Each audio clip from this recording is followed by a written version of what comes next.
Prisoners, starring Hugh Jackman, Maria Bella, Terrence Howard, Viola Davis, and Jake Gyllenhaal, is about two families having their youngest daughters abducted during a Thanksgiving weekend. And it is phenomenal. This is probably my third favorite movie of the year. The acting, the intensity, and the atmosphere that the movie projects was so good that it really warrants the 2.5-hour runtime. Normally, I don't like long movies unless it can keep me entertained, and it kept me at the edge of my seat the entire time, so I'm perfectly fine with that. Hugh Jackman and Maria Bella play this one family that meets up with their friends Terrence Howard and Viola Davis for Thanksgiving.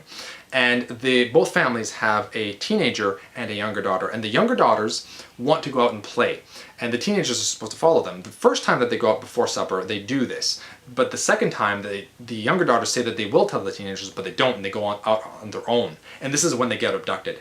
And during this first quarter of the movie, that's what's kind of going on. And that first quarter is so creepy because you never see who the abductor is. You get the abductor's point of view once in a while, but you never actually see what happens and when it happens.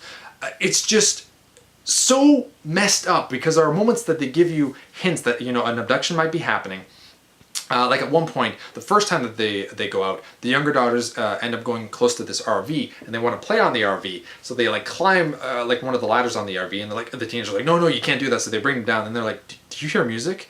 I think there's somebody in there, and you're just like, oh, it's just, and they never get confirmation, they just, you know, walk away all creeped out, and you're just like, oh, it's just so wrong in so many senses. Then you get the point of view of the abductor every once in a while, and the abductor just watches. And there's just moments of silence, and you're like, it really builds up this moment and the creepiness of this movie. I love it. It's the exact kind of creepy feeling that I like to feel because it feels real. Another real aspect of this movie is the acting. The acting in this movie is phenomenal.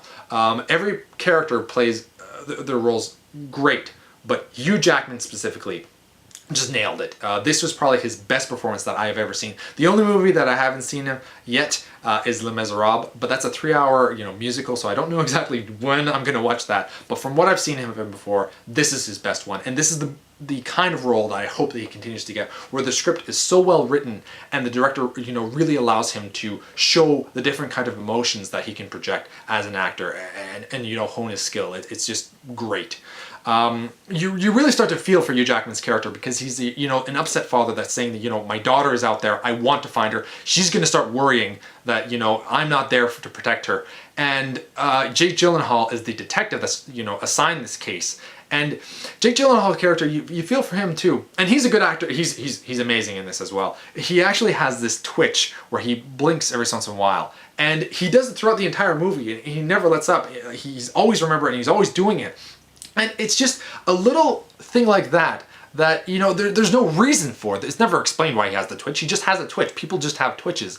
And it just adds a little bit more realism to this movie. Another realism aspect is that the fact that, you know, Hugh Jackman's character is the father, and he's freaking out. He's getting upset that they are not finding, you know, what happened to these kids. And Jake Gyllenhaal's the detective who's like, you know, calm down. I hear what you're saying, but you have to calm down.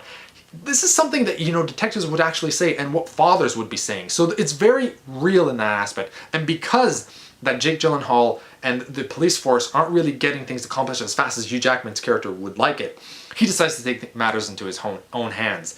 And that's really what starts this movie. That's the entire thing. And it's really cool to see both aspects turn out. You know, they're both they're going down different leads, and they kind of, you know, come together at the end.